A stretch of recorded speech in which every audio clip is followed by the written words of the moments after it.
Welcome back. Well, the western state of Gujarat is experiencing a flood-like situation as rainfall continues to thrash the state. The Indian Met Department has issued a red alert for multiple districts in Gujarat, warning people of more downpour in the coming days. Take a look at this report from my colleague Hitel that tells you the situation on the ground.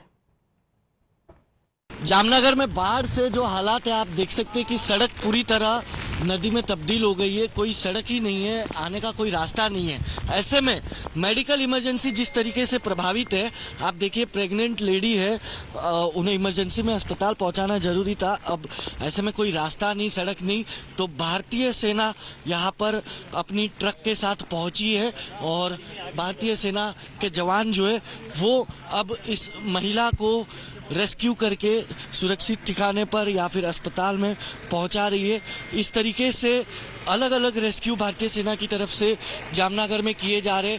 सुबह भी एक rescue Jamnagar में भारतीय सेना की तरफ से किया गया था, लेकिन अब यहाँ पर आप देखेंगे तो ये नीलकंठ नगर है और जामनगर में अब इस प्रेग्नेंट महिला को रेस्क्यू करके भारतीय सेना की जो टुकड़ी है, जो भारतीय सेना के जो जवान हैं, वो अस्पताल पहुंचा रहे हैं और ऐसे ही अलग अलग रेस्क्यू जो है कई जगह किए जा रहे हैं। आप समझ सकते हैं कि हालात कितने खौफनाक है, क्योंकि ये तस्वीर देखिए, इस तरफ एक तरफ भारतीय सेना के जवान प्रेग्नेंट महिला को रेस्क्यू कर रहे हैं, तो दूसरी तरफ सामने की तरफ आप देखेंगे आपको एक सैलाब नज़र आएगा कि किस तरीके से वो सैलाब जामनगर में तबाही मचा रहा है।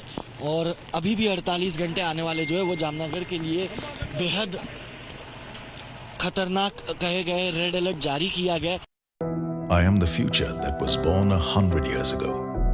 I am the purpose that emerged with India's independence, to be a force for business that takes India to the world and the world to India, creating pathways of self-reliance, to stand for progress, the planet and the people,